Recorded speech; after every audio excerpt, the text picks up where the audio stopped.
예, 오늘 우리 하나님 말씀은요, 고린도 후서 4장 16절 말씀부터 18절 말씀까지 되겠습니다. 16절 말씀부터 18절 말씀까지.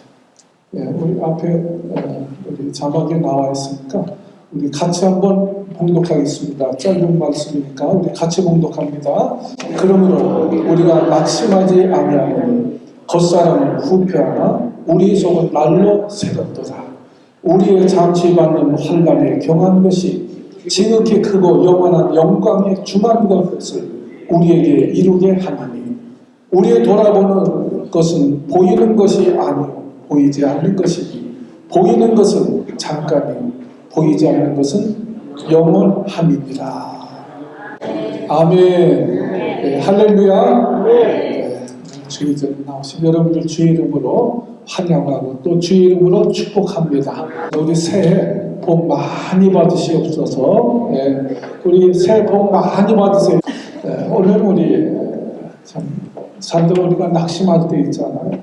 그 낙심에 대해서 우리 말씀을 하고 있습니다. 사도 바울은요 고린도후서 오늘 4장에 보면요 1절과 8절과 오늘 16절 말씀에 보면 우리는 낙심하지 않는다. 사도 바울만 얘기하는 것이 아니고 우리는 낙심하지 않는다. 자, 우리가 예수 믿고 구원받아 거듭난 사람들은 낙심하지 아니한다. 낙심에 대해서 말씀을 하고 있습니다. 우리 신앙생활 하면서 특별히 낙심을 경계해야 된다는 것. 왜냐하면 신앙생활 하면서 또 우리 인생을 살면서 치명적인 것 중에 하나가 낙심입니다. 그래서 낙심하게 되어지면요 결국 모든 것을 포기하게 되어지고 자기 인생이 황폐해집니다. 그리고 영적으로도요 하나님을 등지게 되어집니다. 런던의 킹 대학 그 킹 대학은 의과 대학인데 그 암 연구소에서 연구한 결과 유방암 환자들 57명을 두고 이제 조사한 것입니다. 57명 중에 정말 믿음을 가지고 투병한 사람들, 그 사람들 10명 중에 8명이 10년 후에도 생존하다, 살았다. 근데 반면에요, 암 진단을 받고 낙심해가지고, 우리가 낙심할 수 있잖아요. 그래서, 이제 내가 죽었구나. 내 인생이 끝났구나. 이렇게 낙심한 사람들은요, 10명 중에 8명이 죽었다는 거예요. 똑같은 환자인데, 똑같이 치료하고 항암 치료를 하지만, 정말 믿음을 가진 사람과 낙심한 사람의 그 생존율은요, 천지 차이가 나더라는 거예요. 여러분, 우리 마음이 죽으면 몸도 죽습니다. 여러분, 우리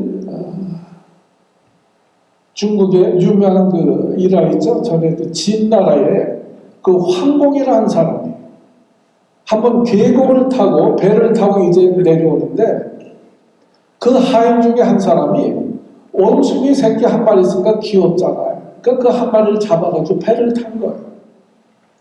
근데 그 어미가 알고 쫓아오는데 뱃니끼를 쫓아오더라는 거예요. 그 마지막에는 그 원숭이가요 그 배전에서 몸을 던져서 죽었습니다.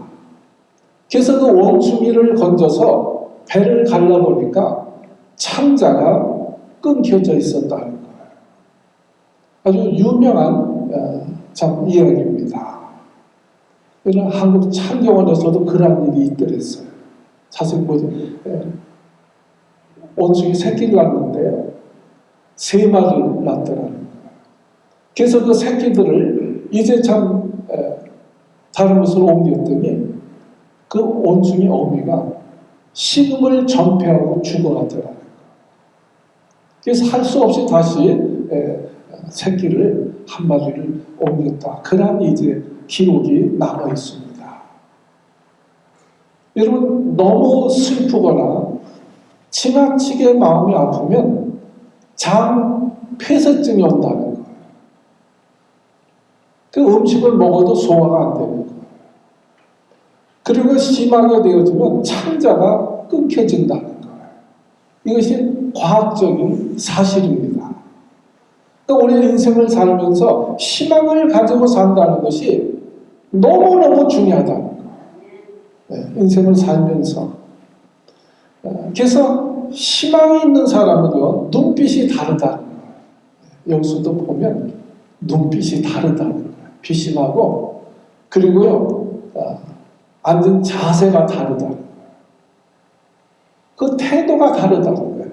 낙심하고 사는 사람들하고, 여러분, 정말 소망을 가지고 사는 사람은, 그래서 여러분, 그 홈레스에게 좋은 옷을 입혀봤다는 거예요. 걔도 홈레스 티가 나더라는 거예요. 왜요? 인생이 낙심하고 절망하고 사니까 몸으로 표현되어지는 것입니다. 그럼 우리가 낙심하지 아니할 수가 있느냐? 살다 보면요, 우리가 낙심하는 거예요. 사도 바울이 낙심에 대해서 이 4장에 3번이나 말씀을 하고 있는데, 그 이유는 사도 바울도 그 위대한 사도지만 그에게도 낙심이 올 때가 있었다는 거예요. 여러분, 우리가 어느 때 낙심을 갖습니까? 가지고 있는 것들을 잃어버릴 때 우리가 낙심하게 돼요. 그렇죠? 재물을 갑자기 잃어버렸습니다. 젊음을 잃어버리고 건강을 잃어버립니다. 어느 날 갑자기 직장을 잃어버립니다. 어느 날 갑자기 사랑하는 사람을 잃어버립니다. 참 자기 소중히 여기는 것을 잃어버립니다. 하다못해 자기가 가지고 있는 무슨 휴대폰이나 또 지갑을 잃어버려도 잠시 낙심이 생기죠. 자, 우리가 특히 나이가 들면요, 점점 힘이 빠집니다. 인생이 고독하게 되어집니다. 의욕이 상실되어집니다. 인생이 허무하게도 느껴지는 거예요. 그래서 그때 소망을 잃어버리면 낙심이 생긴다는 거예요. 때로 우리가 어떤 기대하는 것을 이루지 못할 때 낙심이 생깁니다. 열심히 공부했는데 시험 봤는데 참 떨어진 거예요. 그럼 낙심이, 열심히 직장에 일했는데 오히려 직장에서 갑자기 날 퇴직당하는 거예요. 그럼 사람이 절망하고 낙심하게 되어집니다. 우리 인간은 연약하기 때문에 또 말 한마디에도 낙심하게 되어져요. 그래서 우리가 말을 조심해야 됩니다. 다른 사람 말 한마디 때문에, 남편 말 한마디 때문에, 아내 말 한마디 때문에 낙심이 생기는 거예요. 신기하죠? 그냥 말 한마디에도 때로는 정말 어렵고 힘든데 거기다 또 비난의 말까지 들으면 우리가 낙심이 생기는 것입니다. 여러분, 참 우리가 교회 생활도요, 하다 보면 참 나름대로 열심히 봉사하는데 참 누가 비난의 말을 듣게 되어지면 어떻게 돼요? 봉사자가도 믿음으로 하다가도 낙심이 생기는 거예요. 인간이기 때문에 할 수가 없는 거예요. 자, 그러나 오늘 중요한 문제는 우리 인간의 겉사람과 속사람의 이야기입니다. 그래서 오늘 그랬죠. 우리가 낙심하지 아니하노니 겉사람은 후패하나 속사람은 날로 새롭도다. 겉사람은 후패하지만 그것 때문에 우리는 낙심하지 아니한다. 이 겉사람은 우리가 육체의 삶을 말합니다. 눈에 보이는 삶을 말합니다. 후패한다는 말은요, 점점점 낡아지고 썩어진다는 말이에요. 우리 육체는요, 점점점 낡아지는 거예요. 늙는 거예요. 그러다가 어느 날 죽는 거예요. 후패한다. 여러분, 음식을 오래 두면 점점점 부패하는 거예요. 그게 나중에 쓰지 못하게 되어지는 거예요. 우리의 겉사람은 후패하나 우리 육체는 점점점 그렇게 후패해져 간다는 거예요. 우리가 젊어서는 탄력이 있고 정말 뭐랄까요, 건강한 그런 육체지만 어떻게 됩니까? 점점점 주름이 생기고 쭈글쭈글하게 되어지고 그렇게 되어지는 거예요. 뭐 아무리 좋은 화장품 발라도 늙는 것은 피할 수 없는 거예요. 아무리 좋은 보약을 먹어도 우리 육체는 후패하게 되어진다는 거예요. 그러나 우리는 누구예요? 예수 믿고 구원받은 사람들. 육체가 후패한다 할지라도 낙심하지 아니한다. 왜요? 속사람이 날로 새롭게 되기 때문에 그렇습니다. 우리 육체는요, 겉사람은 나이 먹을수록 점점점 쇠약해지는 거예요. 후패해지는 거예요. 여러분, 자동차도 아무리 좋은 자동차도 30년, 50년 계속 싱싱 나갈 수가 있어요. 기계도 점점점 낡아지고 나중에는 폐차가 되어지는 거예요. 그러나 우리에게는 속사람이 있어요. 믿는 사람들에게는 거듭난 우리 영혼이 있기 때문에 우리가 겉사람이 후패해지면 후패해질수록 우리의 속사람은 날로 새로워진다. 그렇기 때문에 낙심할 것도 없고 낙심하지 아니한다. 오늘 16절 말씀대로 그러므로 우리가 낙심하지 아니한다. 겉사람은 후패해요. 그러나 그것 때문에 낙심할 필요가 없다는 거예요. 어차피 후패하는 거예요. 그게 순리입니다. 그러나 우리 속사람은 날로 강건해져야 되어진다는 거예요. 여러분, 모세를 보세요. 하나님이 80세에 부르시잖아요. 은퇴할 나이인데 그 80세에 하나님이 부르십니다. 80세는 겉사람은 후패한 거예요. 80세에 뭘 하겠어요? 그러나 겉사람이 후패했다 할지라도 낙심하지 아니하는 거예요. 왜요? 하나님이 함께 하시면 속사람은 강건한 것입니다.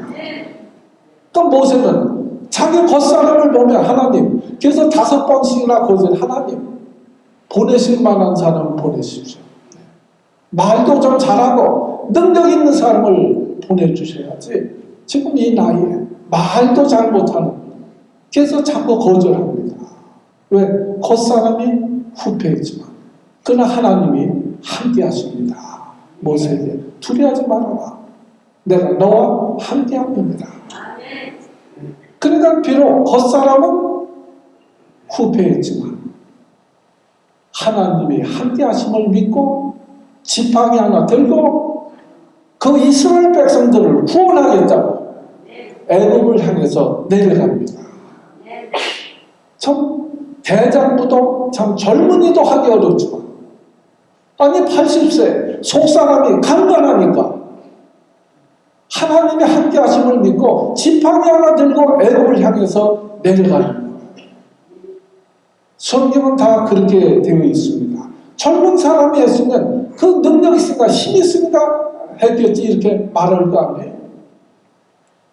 여러분, 하나님이 왜 아브라함을 75세에 부르셨을까요? 젊은이 같으면 기대할 수 있단 말이에요. 어떤 분 한국에서 미국으로 이제 참 소위 이민 온다고 그러는데 뭐 20대 온다 그러면 누구든지 환영해. 그러나 80대가 돼가지고 나 미국 가서 성공할 거야. 그리고 이민 온다 그러면 누가 환영하겠어요? 그 기대하겠습니까? 그러나 아브라함은 75세 하나님이 부르실 때 하나님의 말씀을 믿고 자기 고향 친자 아비집을 떠나는 거예요. 새로운 인생을 도전하는 거예요. 네.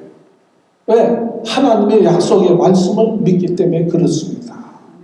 성경에 다 보세요. 하나님이 쓰신 사람들 속 사람이 강건한 사람을 쓰는 거예요. 여러분, 갈렙은요, 85세 그 가장 정복하기 어려운 헤브론 땅을 자기가 정복하겠다는 거예요. 그래서 내게 이 땅을 내게 주소서. 이 산지를 내게 주소서. 85세에 젊은이들도 쌩쌩한 젊은이들이 수두룩한데 제일 나이 많은 사람이에요. 근데 그 나이에 참 그 헤브론 산지를 향해서 도전하고 정복합니다. 그것이 성경의 말씀입니다. 우리는 겉사람 때문에 낙심하지 말라는 거예요. 여러분, 욥을 보세요. 욥. 재산 잃어버리죠. 가족 다 잃어버리죠. 나중에 건강도 잃어버리죠. 다 잃어버립니다. 주변 사람들이 조롱합니다.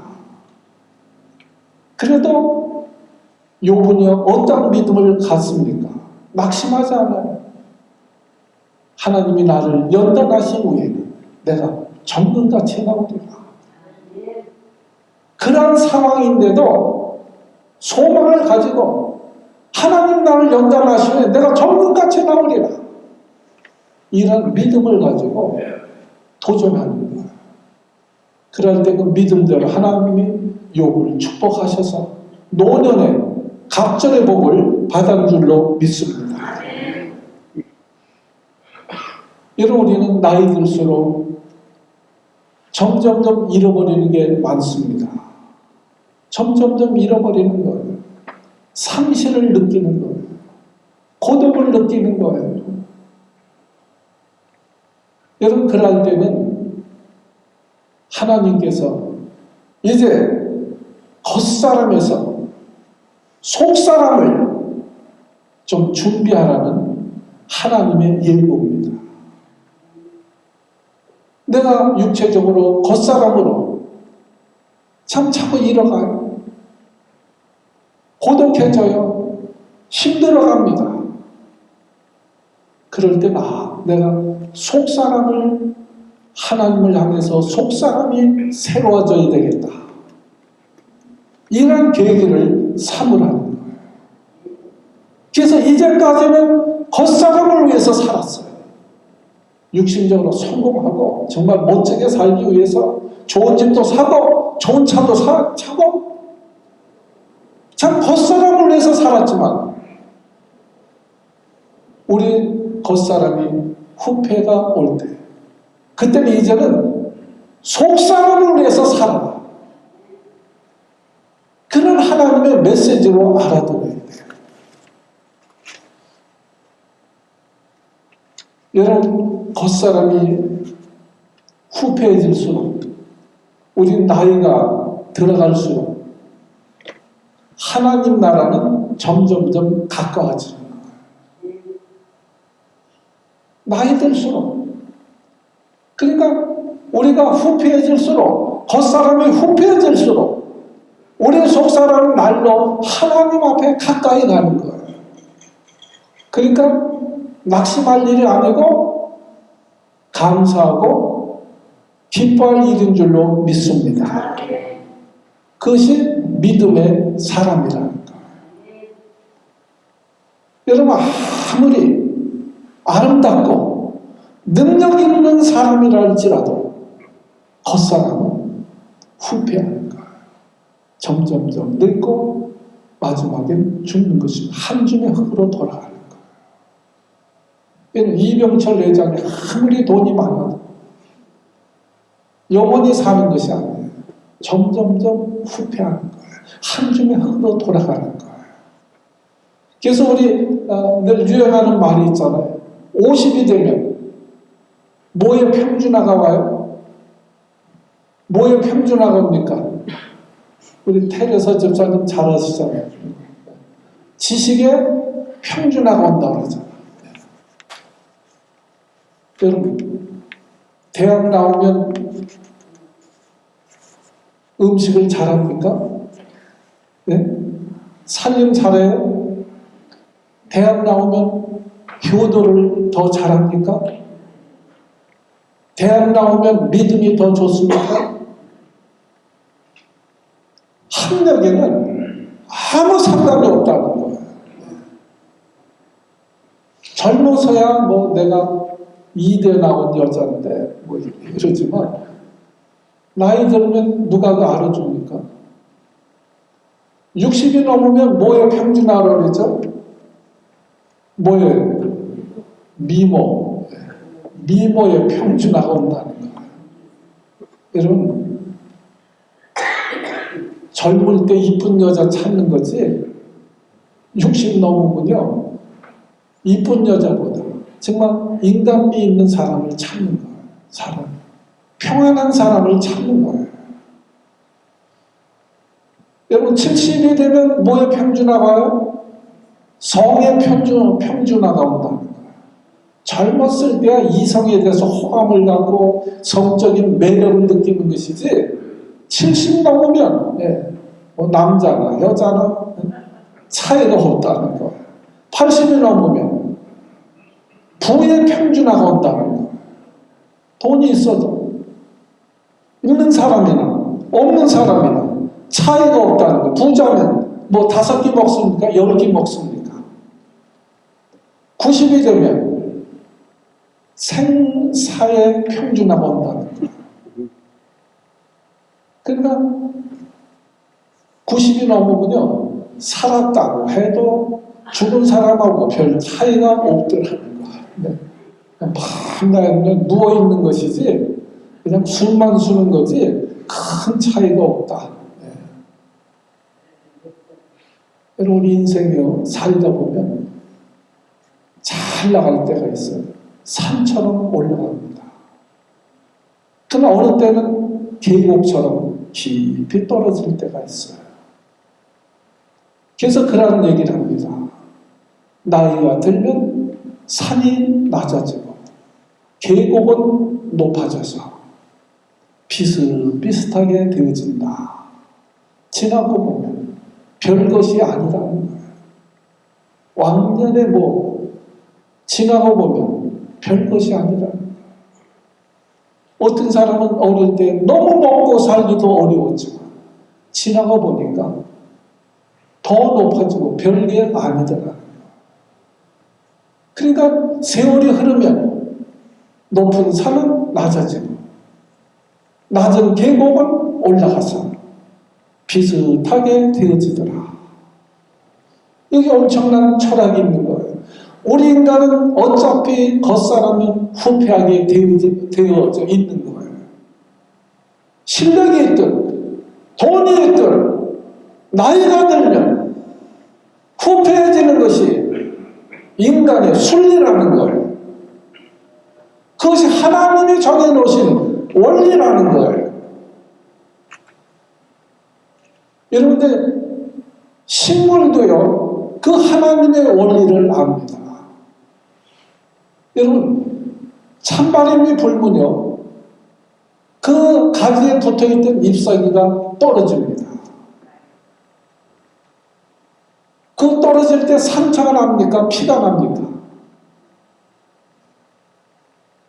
아무 상처도 나지 않아요. 떨어져요. 왜 그런지 아세요? 잎사귀에 찬바람이 불어지고 식물도 떨어질 때가 되어지면 그 사이에 그 똘켜가 생긴다는 거예요. 식물 사이에 똘켜라는 것이 생겨서 저절로 바람만 불어도 툭 떨어져요. 상처도 안 나고 흔적도 남지 않습니다. 순리예요, 순리. 식물도 때가 되면요, 자기가 떨어질 때가 되어지면 준비하는 거예요. 똘켜가 생겨가지고 신기하게 툭 떨어지는 거예요. 여러분 짐승도요, 죽을 때가 되면 죽을 것을 안다고 하잖아요. 그래서 우리 한문에 수구초심이라는 말이 있잖아요. 여우도 죽을 때가 되면 머리를 자기의 구울 쪽을 향해서 눕는다. 이 사람들이 그런 얘기를 합니다. 짐승도 자기 죽을 때를 안다는 거예요. 근데 심각한 것은 우리 인간만이 그것을 깨닫지 못한다는 거예요. 겉사람은 후패해지고 결국엔 죽는 거예요. 이건 하나님이 정해놓으신 원리입니다. 근데 인간만이 그 순리를 거역하려고 해요. 죽을 때까지 욕심을 부려요. 제가 엊그저께 지난주에요. 노인 아파트 관련 분 만난 그런 얘기래요. 아파트 사건이 났대요. 80이 넘은 부부인데요. 참 부끄럽죠. 한국 부부예요. 근데 부부가 싸움이 났는데 남편이 칼을 들고 싸워가지고 경찰이 체포돼서 들어갔다. 아니 80이 돼도 싸우는 거예요. 네.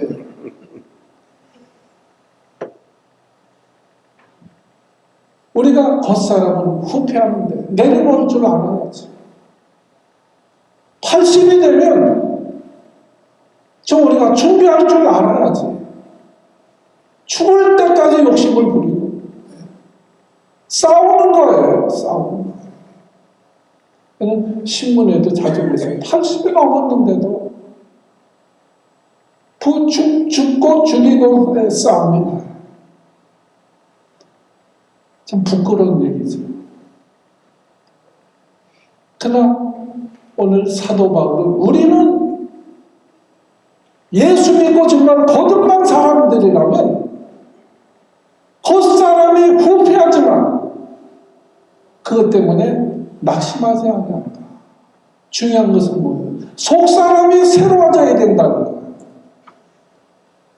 얘는 히브리서 9장 27절 늘 듣잖아요. 한 번 죽는 것은 사람에게 정한 것이라는 거예요. 누구도 피할 길이 없고 연장할 수도 없는 거예요. 그러나 그 후에는 심판이 있다는 것을 기억해라. 죽는 것이 중요한 것이 아니고 죽은 다음에 심판이 중요하다는 거예요. 우리 인생을 살다가 금수저로 사는 사람도 있고요. 어떤 사람은 너무 힘들게 흙수저로 사는 사람도 있다는 거예요. 그러나 그것이 중요한 것이 아니고 그 영혼이 거듭나서 그 영혼이 구원받아 그 구원받아 천국 가는 것이 중요하다. 이것을 성경은 우리에게 계속 말씀합니다. 그러니까 여기 낙심하지 않는다.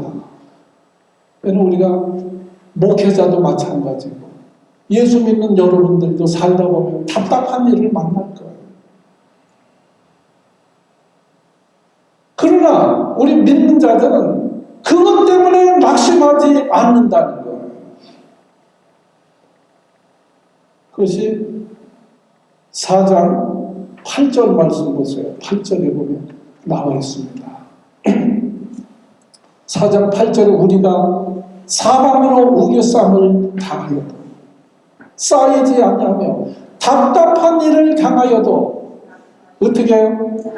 낙심하지 아니하며 8절의 시작은 우리가 그랬어요. 우리 거듭나고 구원받은 사람들은 살다 보면 사방으로 우겨쌈을 당할 때가 있다. 사방으로 여러 가지로 환난을 당할 때가 있다. 사방으로 이것도 걸리고 저것도 걸리고 그렇게 환난을 당할 때가 있고 답답한 일을 당한다 할지라도 그것 때문에 우리가 낙심하지 아니한다. 왜 그렇습니까? 우리에게 하나님이 함께 하시기 때문에 그렇다. 하나님이 함께 하시기 때문에 그것 때문에 낙심하지 않습니다. 환난을 당한다 할지라도 그것 때문에 낙심하지 않습니다. 여러분, 바울은 복음 전하다가 정말 환난을 많이 당한 사람이에요. 그래서 고린도후서 여기 1장 8절에 보면 이렇게 얘기합니다. 형제들아, 우리가 아시아에서 당한 환난을 너희가 알지 못하기를 원치 않으니 심에 지나도록 심한 고생을 받아 어떻게 했다고요? 살 소망까지 끊어진다. 사도 바울 같은 믿음의 사람도요, 너무 힘이 드니까 여기 심이 지나도록 심한 고생을 받아. 내가 감당할 수 있는 고난이 열이라면, 때로 12, 15의 고생이 오면 감당할 수가 없는 거예요. 심한 고생이다. 내가 감당할 수 없는, 여러분 트럭도요, 톤수가 정해져 있는데 적재 전량이 있어요. 4톤 트럭 그러면 4톤까지만 실어야 돼. 근데 5톤, 6톤을 실으면 그 트럭이 부하가 생기는 거예요. 우리 인생을 살다 보면 내가 감당할 수 있는 고생이 있는데 그거보다 넘치게 나게 되어질 때는 뭐가 생겨요? 살 소망이 끊어진다. 차라리 죽는 게 낫지. 그렇게 되어진다는 거예요. 내가 살 소망이 끊어질 정도로 이렇게 내가 환난을 당하였지만 어떻게 그것 때문에 내가 낙심하지 않는다. 왜요? 바울은 이 땅에서 주님을 위해서 당하는 그 고난 받으면 받을수록 하나님 앞에 가서 속삭하는 영광을 받을 것을 생각하기 때문에 오히려 환난 중에 기뻐한다는 거예요. 이것이 믿음의 사람의 자세라는 거예요. 내가 기도하다가 때로는 봉사하다가 누가 뭐라는 낙심이 생길 수 있어. 그러나 오히려 우리가 주님을 위해서 일하다가 고난을 받으면 고난 받을수록 하나님 앞에 가서 상이 많은 상을 받게 되어진다는 거예요. 이 믿음이 있기 때문에 주님을 위해서 희생하면 어때요? 좀 손해보면 어때요? 좀 하나님 앞에 섬기면 어때요? 하나님 앞에 가서 그만큼 상급이 있는 거예요. 아멘.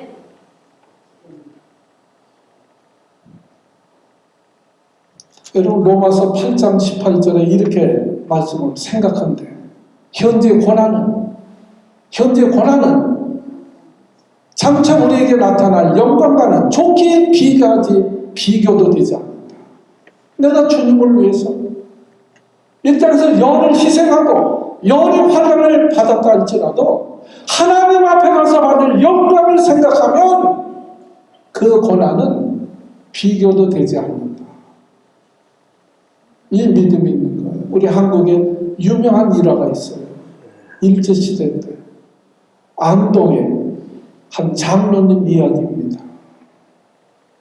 일본 순사들이 와가지고 예수 믿는 것 때문에 매를 때리는 거예요. 근데 그 권사는 그 장로님 맞으실 때마다 감사합니다. 맞을 때 감사합니다. 더 때려주세요. 네. 그러니까 그 순사가 이 영감을 미쳤나? 아니 맞으면서 감사합니다 그러면서 더 때려달라는 거예요. 그 순사가 이 영감 미쳤나? 그러니까 그 장로님이 그렇게 답변했다는 거예요. 내가 맞으면 맞을수록 내가 더 많은 상을 받기 때문이니까 더 때려달라고. 그 세상 사람 이해할 수 있겠어요? 그래서 이 영감이 진짜 미쳤구만. 그리고 풀어줬다는 일화가 있어요. 진짜 미친 거죠. 세상 사람들이 볼 때는 진짜 미친 거죠. 여러분 사도 바울이 복음을 위해서 환난과 핍박을 당하는데 정말 심한 고생을 받아서 사도 바울이 참 자살할 정도로 차라리 죽고 싶을 정도로 그런 고난을 받는 것을 보면서 그 당시 사도 바울은 배울 만큼 배운 사람이에요. 가문도 있고 혼세도 있는 사람이에요. 근데 그걸 다 포기하고 그런 짓 하는 거 보니까 바울을 미쳤다고 그러는 거죠. 미쳤지. 미친 사람이지. 네. 그러나 마태복음 5장에 보면 예수님이 그래서 10절에 뭐가 복이냐? 의를 위해서 핍박받는 자가 복이 있다. 천국이 저희 것입니다. 의를 위해서 핍박을 받는 자가 복이 있다. 이런 세상을 어떻게 이해할 수 있겠어요? 주님을 위해서 우리가 핍박을 받고 주님을 위해서 희생을 하고 그것이 복이 있다는 거예요. 그 사람이 천국이 저희 것이며 12절에는 나를 인하여 너희를 욕하고 핍박하고 너희를 거스려 모든 악한 말을 할 때 너희에게 복이 있나니 기뻐해라 즐거워해라 하늘에서 너희 상이 큼입니다. 여러분 믿으십니까? 여러분 우리가 예수 믿고 평안해도 복이에요. 그러나 예수 믿고 예수님 때문에 핍박을 받으면 더 큰 복입니다. 여러분 믿으시기 바랍니다. 그러니까 핍박을 받아도 환난을 당해도 그것 때문에 낙심할 필요가 있어요, 없어요? 오히려 기뻐하라는 거예요. 상이 큼입니다. 여러분 교회에서 보면요 이런 이야기가 있습니다. 로마 시대 초창기 기독교를 정말 무자비하게 핍박했잖아요. 그때 호텔미아라는 어린 소녀 이야기가 나옵니다. 아마 이 소녀가요 인형같이 예뻤나 봐요. 너무 예쁘고 순수하고 근데 예수 믿기 때문에 끌려와서 화형을 당하게 된 거예요. 그러니까 이 로마 집행관이 그걸 믿는 사람 붙잡아다가 화형시키지만 어린 소녀아이가 너무 예쁘고 너무 순수한 것 같으니까 이 집행관이요 화형을 자기 직접 시키기는 시켜야 하지만 참 마음 아파하면서 그 소녀에게 참 좋은 말 정말 위로하면서 최대의 친절을 베풀면서 화형을 시키는 거예요. 그때 이 소녀가 이 집행관에게 한 이야기입니다. 아저씨 기뻐하세요. 오늘 내가 주님 앞에 가면 아저씨 구원해달라고 기도할게요. 아저씨 기뻐하세요. 저에게 참 친절을 베풀어 주신 거 고마워요. 제가 잊지 않을게요. 그리고 화형을 당했습니다. 그런데요, 그날 밤부터 이 집행관한테 꿈에 그 호텔미아 그 어린 예쁜 소녀가 자꾸 꿈에 나타나는 거예요. 그리고 자기 머리에다가 면류관을 씌워주는 거예요. 그 다음 날도 또 꿈을 꾸는데 그 소녀가 오더니 자기 머리에다 면류관을 씌워주는 게 깨어나면 또 꿈이에요. 계속 그러니까 결국에 이 집행관이 회개하고 예수를 믿게 되었다는 그런 이야기입니다. 여러분 우리가 신앙생활 하다 보면요 낙심할 때가 있어요. 우리가 선한 일을 하다가도 낙심할 때가 있어요. 그래서 갈라디아서 6장 9절에 보면 이렇게 말씀했죠. 우리가 선을 행하되 낙심하지 말지. 어떻게 피곤하지 아니하며 다른 번역으로 계속 하다 보면 너희가 선을 행하라. 선을 행하되 낙심하지 말고 피곤하지 아니하며 계속 하다 보면 때가 이름에 거두리라. 여러분, 우리가 기도하지만 금세 응답이 안 오면 낙심이 되는 거예요. 기도했는데 왜 안 되는 거예요? 믿음 생활하는데 왜 달라지는 게 없는 거예요? 봉사를 하는데 또 전도를 하는데 왜 열매가 없는 거예요? 우리가 선한 일을 하다가도 낙심할 수가 있다는 거예요. 그러나 뭐라 그래?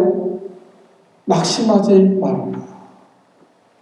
여러분, 우리 지난주에 말씀드렸죠. 사도 바울이 복음 전할 귀신 들린 아이를 귀신을 쫓아내고 고쳐줬어요. 그 얼마나 감사한 일이에요. 기뻐하고 축하하고 감사할 일이지. 근데 바울과 실라가 고쳐준 죄 때문에 매맞고 감옥에 갇히는 거예요. 선한 일을 하지만 낙심될 때가 오는 거예요. 제가 선교사 이야기도 드렸죠. 같이 일하면서 성경을 돕던 소년 막 도와주고 폐병도 고쳐줬는데 오래 선교사 집에서 도적질 해가는 거예요. 선을 행하다가 낙심할 때가 있는 거예요. 그러나 낙심하지 말아라. 왜요? 하나님은 살아계십니다. 때가 되면 거두리라. 기도하다가 낙심하지 마세요. 때가 되면 하나님이 응답 주시는 것입니다.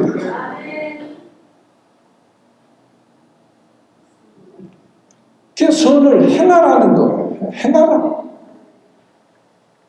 낙심하지 말고 행해라. 그러면서 갈라디아 6장 7절에 보면 반드시 사람이 무엇을 심든지 심는 대로 거둔다. 심는 대로 거둔다. 그러므로 갈라디아 6장 10절에 보면 그러므로 우리는 귀에 있는 대로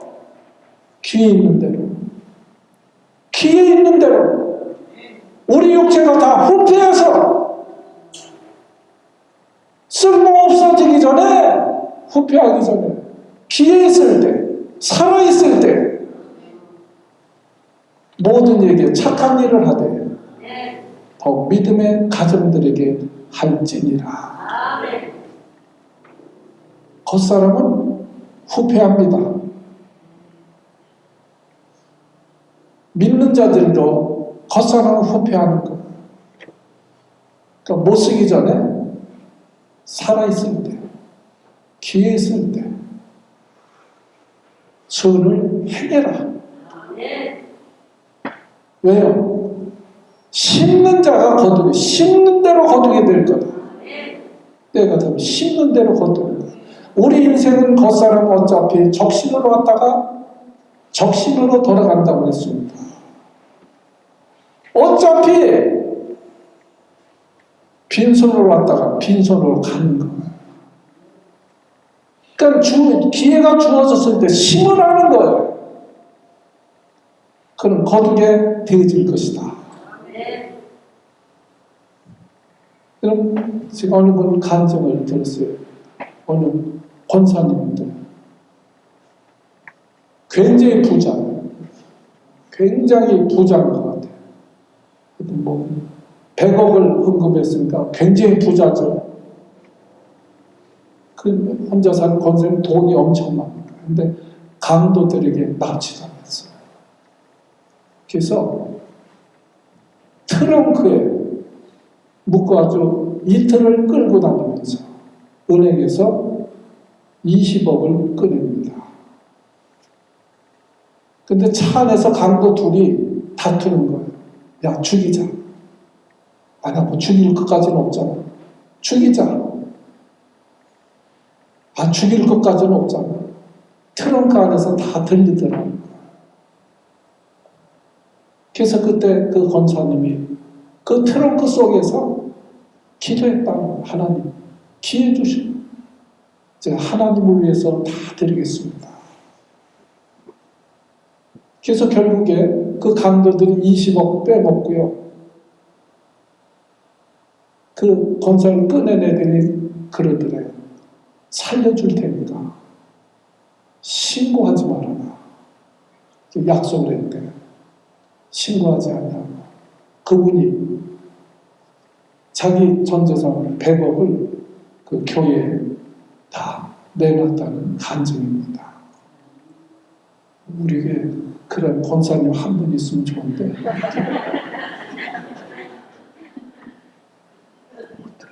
죽은 목숨 아니에요. 어차피 적신으로 왔다 적신으로 가는 것입니다. 그런 권사님이 이제 우리가 좀 깨달아야 된다는 거예요. 겉사람 때문에 낙심하면서 살지 말아요. 조금 불편하죠. 가난하면 좀 불편은 하죠. 사도 바울은요, 고린도서 4장에서 3번이나 1절에 직분 때문에 8절에 우리가 답답한 일을 만나도 여러 가지 환난을 당해도 낙심하지 마. 오늘 이 본문에서 너희 겉사람이 후패한다 할지라도 그것 때문에 낙심하지 말아라. 여러분 목회도요 열심히 했는데 그 열매가 없으면 얼마나 낙심이 되겠어요. 사도 바울은요 정말 죽을 고생을 하면서 선교했던 사람이에요.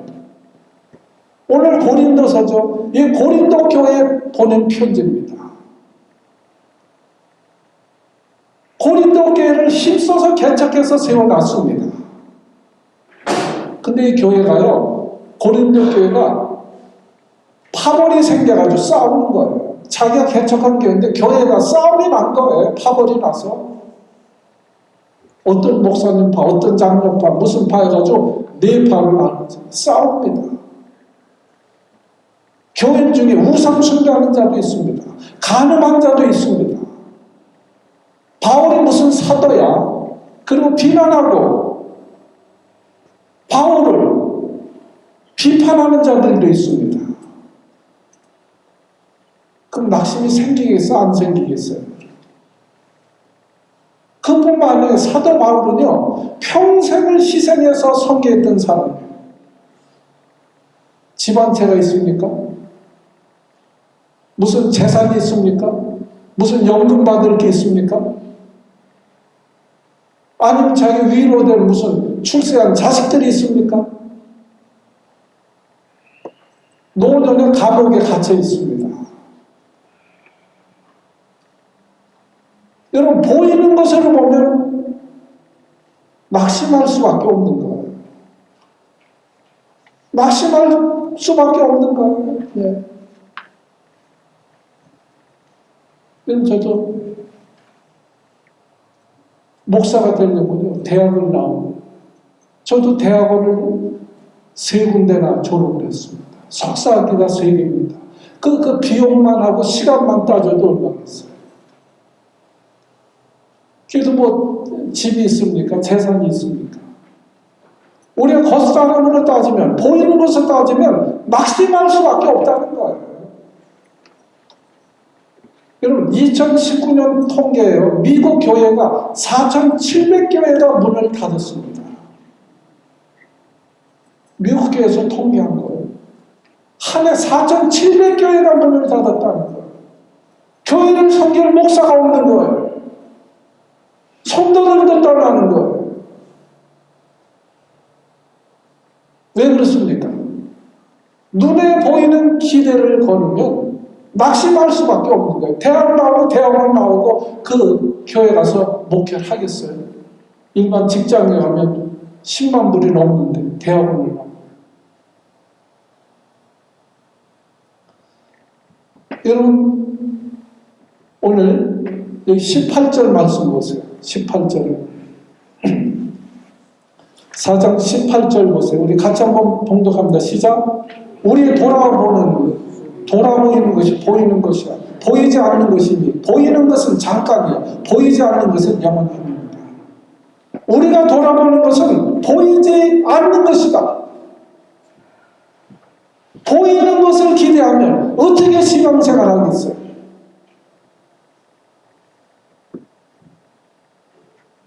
여러분, 우리가 목사님들은요, 목회하다가 성도 한 분만 떠나도 낙심이 생기는 거예요.